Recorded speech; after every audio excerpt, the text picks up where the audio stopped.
welcome back to my channel. Today I'm going to be trying something a little bit different. I'm going to try and vlog as much as I can, and in no way shape or form is this like vlogmas or anything like that, but instead of making set videos I want to just go with the flow and share with you guys my life and also working on cars at the same time. So hopefully this works out and you guys enjoy the rest of this video. I'm in the garage with the 350Z, and today we're gonna start working on taking off the radiator and the fan shroud from the car. As you guys can see, the headlights are off, and as well as the front bumper. I'm gonna show you guys what I did to the front bumper because I accidentally got caught on my driveway and the front bumper pulled off and I cracked it. We have a crack right here as well as right here, and I managed to break this side right over here.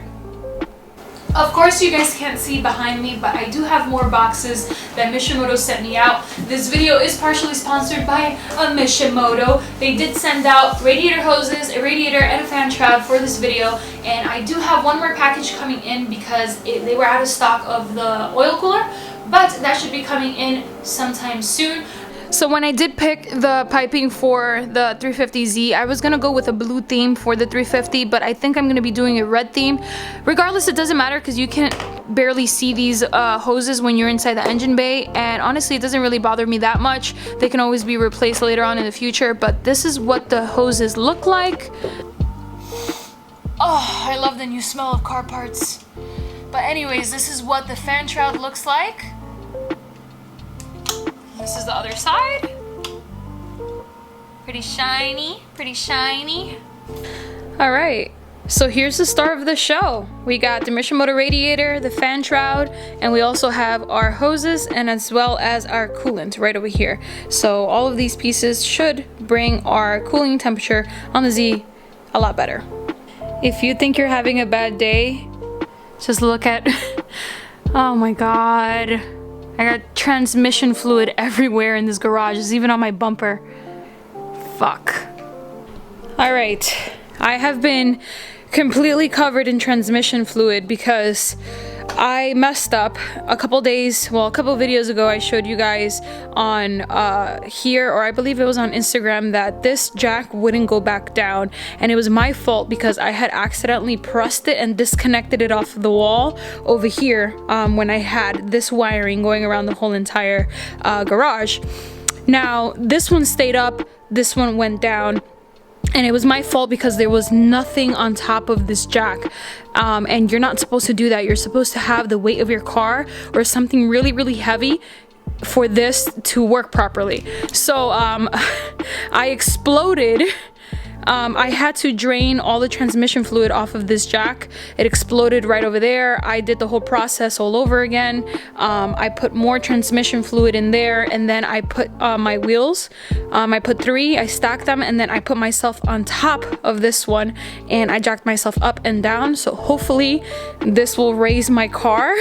Let's have our fingers crossed that this doesn't break the Z.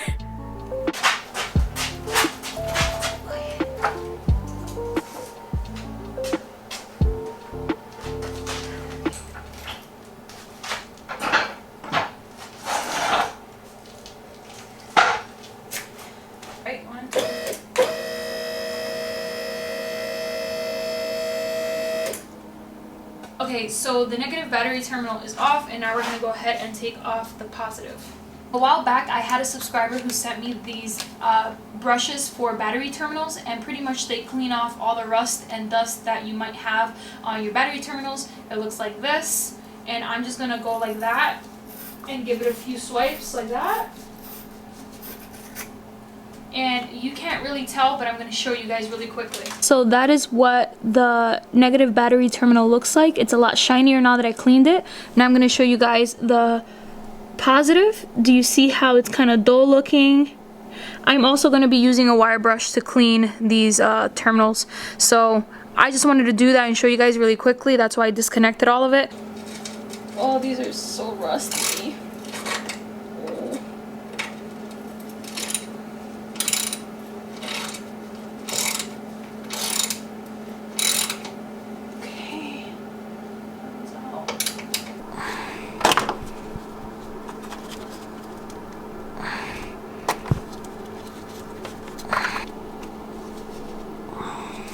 you're gonna wanna go ahead and pop off these little clips. So this is what I mean, take your flathead and just, oh, that went flying, but that's how you do it. Where are you at?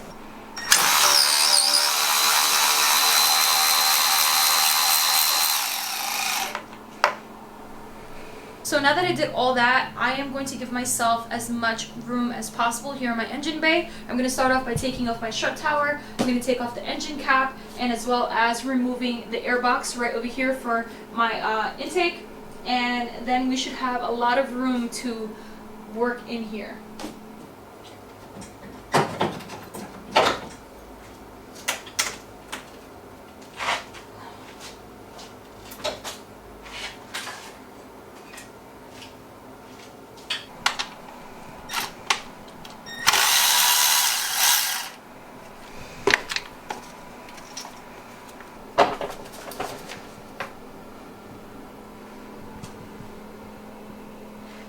It should look something like this. I took off the engine bay cover, my strut tower bar brace, and as well as my intake's airbox filter. So I'm gonna make sure that I also remove the reservoir over here so I have as much space as possible to work under. Now the next thing you're gonna do is pull off these tabs over here. They say lock and unlock.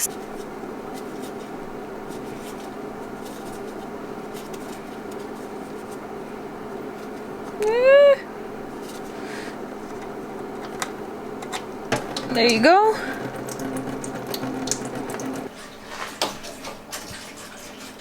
So now you hear it down below. It's coming down a lot more. As you guys know, the 350Z is going to be my time attack car, and I'm hopefully, fingers crossed, going to be on the track this spring and summertime of next year, and I really want this car to be 100% drivable, 100% safe on that track, and I have been doing everything that I can so far to grab as many sponsorships, as many partial sponsorships, as many of the best products that I can for this car. That's why I went with Bilstein coilovers, that's why I went with Rays, that's why I am getting new racing seats. I'm doing everything by the book and making sure that this car is 100% approved to be on that track. Aside from all of that, me and Sarah have been talking about different things that I can do to my 350, and one of those things is either rebuilding my VQ or LS swapping. Now I want you guys to know that I value your opinion 100%, so there are some things that you need to know before you guys make any suggestions down below. My VQ has about 102,000 miles? No, not 102, has 182,000 miles on the VQ.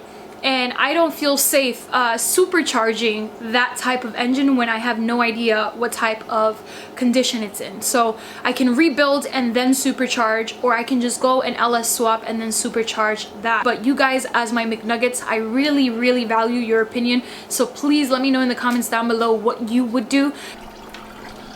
So I'm not sure if you guys can see, but I disconnected these plugins that are right here and right here that connect to the fan shroud, and now I'm gonna go ahead and remove the upper radiator hose. I got this out, and don't ask me how long this took. For real, don't.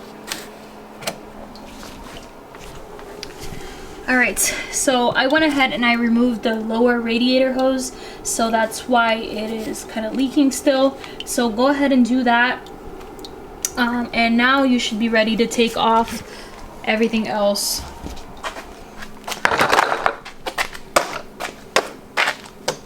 That's what it looks like. I'm about to take a break. So I'm gonna stop right here with the radiator. I'm gonna finish it off tomorrow, and I'm definitely gonna vlog tomorrow as well, and hopefully have that video up for you guys. But I wanna go take a shower really quickly because I'm gonna go get some Japanese food with Rob Ferretti and some of my friends. I just got home. I don't really know what else to share from my day, but tomorrow I'm going to be vlogging as well, and I'm going to be finishing that Mishimoto radiator. So hopefully you guys continue watching this vlog series. I'm going to try and vlog every single day or every other day. But anyways, guys, thank you so much for watching. I'll see you guys in the next one. Bye.